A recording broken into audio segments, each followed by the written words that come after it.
Today, my name is Lenny Fejeran, owner of Pika's Cafe, and I'm here to show you how to make one of our most popular dishes here at Pika's, the Salmon Tinaktak. What I like about this dish is it's actually a traditional dish, but we're kind of giving it a fresh, modern take by using some local herbs and just kind of a different style, and we're about to show you how we do it. Okay, so the first thing I like to do is get my roasted cherry tomatoes ready for the dish so that by the time we're ready to eat, it's all ready to go.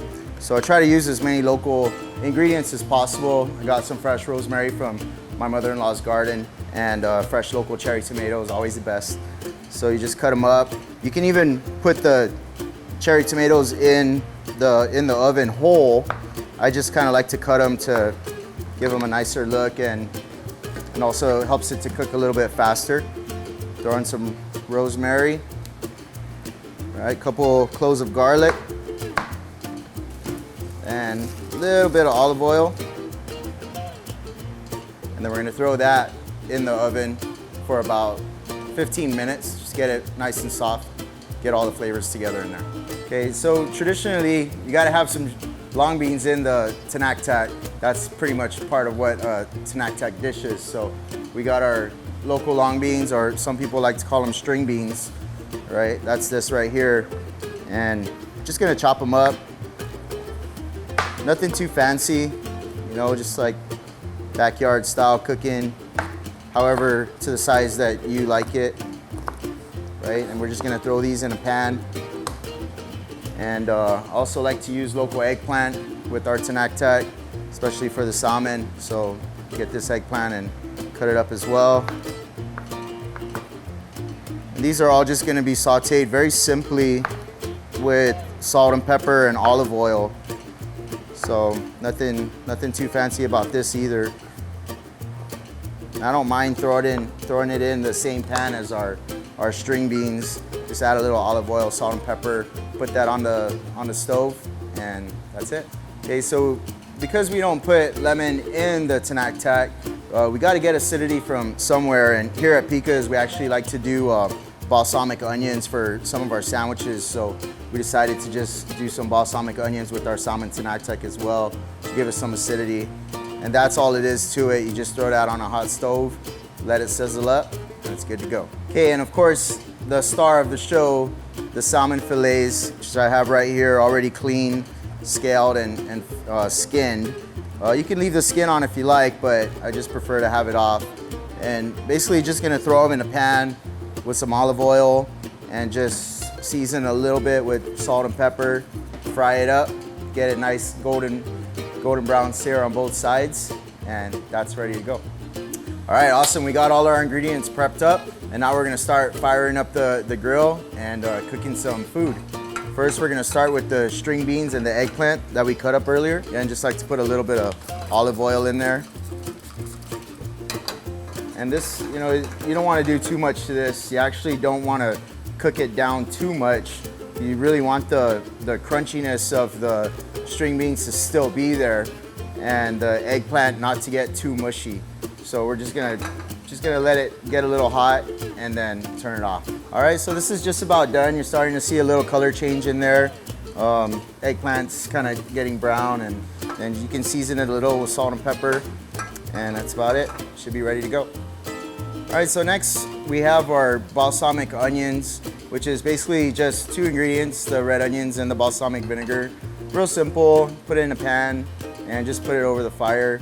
Let it cook down a little bit until the onions get nice and soft, and that's how you know it's ready. All right, so our balsamic onions are nice and soft now, just about done. This is what they're gonna look like, you know, finished product.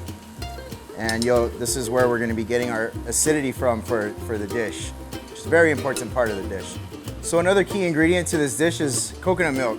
And I love this brand, Chowco. It's a little thicker.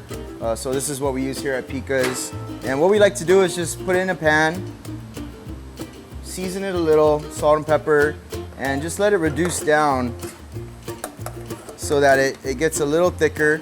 And what that'll do is it'll kind of sit on the salmon almost like a coconut milk gravy. For the main ingredient of the dish is salmon itself. Just get a nice hot pan so we can get a good sear on it. Throw a little bit of olive oil on there and just drop the salmon in. Just get a little bit of salt and pepper to season. Let's get a nice golden brown sear on both sides. All right, so our salmon looks good, nice and golden brown. I like to cook it to about medium rare, medium, and then just let it sit for a little bit and cook down a little bit more. So we'll just put this aside for now before we start to plate. So remember those beautiful local cherry tomatoes that we put in the oven earlier? This is the finished product right here. Now the great thing about this is that after you cool it down, you can actually store it in the fridge because the olive oil acts as a preservative. So this will last you maybe as long as a week in the refrigerator. And when you're ready to eat it, all you gotta do is just heat up your pan, add it in there, and just warm it up a little bit, and you can eat that with whatever you want. In this case, we're gonna plate it with the Salmon Tinaktak. So here at Pika's, we feature the Salmon Tinaktak in a sandwich. But you know, us locals, we gotta have our rice. So today we're plating it with some white rice, which you see right here. You're gonna get your beautiful salmon fillet right on top. Right, those fresh local veggies, straight from our farmers. String beans, eggplant, a little bit of balsamic onions. Get your beautiful cherry tomatoes with rosemary.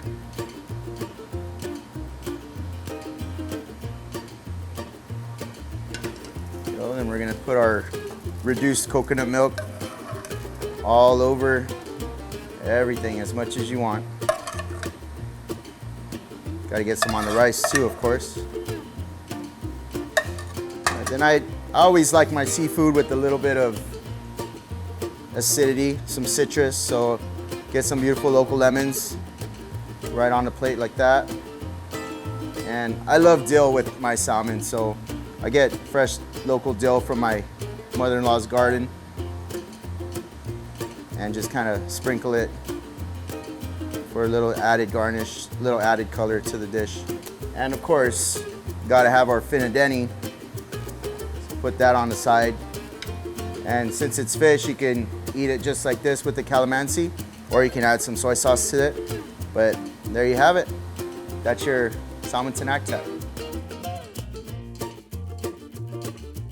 So I just want to say thank you to all our guests here at Pika's Cafe that have supported us throughout the years. A huge thank you to all our local farmers working hard out there to bring us the freshest local produce and helping us to make this dish possible. 100% of the ingredients in the Salmon Tinaktak can be purchased at a Payless supermarket near you, and they make it real easy to buy local because they support our local farmers as well. So you can go on to Payless, make it yourself, or come on over to Pika's and we'd be more than happy to make it for you. So, Siduos Maasi for watching. I'm Lenny Fejeran. Adios.